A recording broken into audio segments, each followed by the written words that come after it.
Tahukah kamu COVID-19 adalah penyakit yang disebabkan virus corona jenis baru yang menular sangat cepat, luas, dan menyebabkan kematian? Penyakit ini menular lewat percikan batuk atau bersin dari orang yang terkena COVID-19. Kita bisa tertular jika menghirup percikan tersebut atau menyentuh mata, hidung, mulut dengan tangan yang terkena percikan tersebut. Saat ini, ribuan orang Indonesia sudah tertular COVID-19. Penyakit ini berbahaya bagi kita dan orang-orang yang kita sayangi jika kita tidak menjaga diri dan berhati-hati. Yuk kita cegah dengan memulai dari diri sendiri. Lindungi diri dan orang yang kita sayangi. Ayo cegah penyebaran COVID-19. Pertama, pastikan kamu rajin mencuci tangan dengan sabun dan air mengalir selama minimal 20 detik. Ratakan sabun ke seluruh permukaan tangan, dari telapak dan punggung tangan, sela-sela jari, kedua ibu jari, hingga ke ujung kuku. Bilas dan keringkan tangan dengan tisu atau lap sekali pakai. Kapan kita perlu cuci tangan dengan pakai sabun? Sebelum menyentuh mata, hidung, dan mulut, setelah buang air besar atau kecil, sebelum dan setelah menceboki bayi, sebelum dan setelah makan, sebelum menyuapi dan menyusui bayi, setelah bermain, setelah menyentuh binatang, saat kembali dari luar rumah. Kedua, jaga jarak fisik dengan orang lain. Pastikan untuk tidak keluar rumah kecuali untuk urusan darurat seperti belanja bahan makanan, ambil air, atau berobat.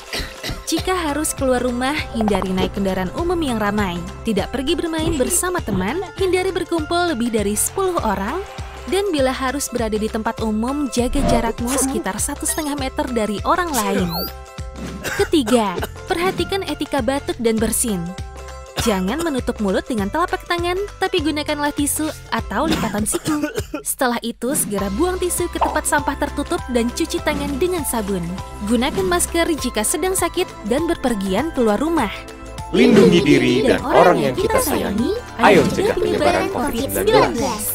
Selain langkah-langkah tersebut, kita juga perlu meningkatkan daya tahan tubuh dengan cara mengonsumsi makanan dan minuman yang sehat serta bergizi seimbang. Ketika memasak, gunakan air bersih dan sumber yang terlindungi. Pastikan air dan makanan yang akan kamu makan sudah dimasak sampai matang. Kemudian simpan air dan makanan di tempat yang bersih dan tertutup. Jangan lupa gunakan peralatan makan dan memasak yang bersih ya. Berolahraga secara teratur dan istirahat yang cukup juga akan memperkuat daya tahan tubuhmu. Jika kamu mengalami gejala umum seperti demam, batuk kering, dan sesak napas, segera pergi ke fasilitas kesehatan terdekat atau hubungi 119 extension 9 untuk informasi lebih lanjut tentang COVID-19. Orang lanjut usia atau lansia dan orang-orang dengan masalah kesehatan seperti tekanan darah tinggi, gangguan jantung, atau diabetes kemungkinan mengalami sakit lebih serius bila terkena penyakit ini. Lindungi diri dan orang yang kita sayangi. Ayo cegah penyebaran COVID-19. Bersama kita bisa.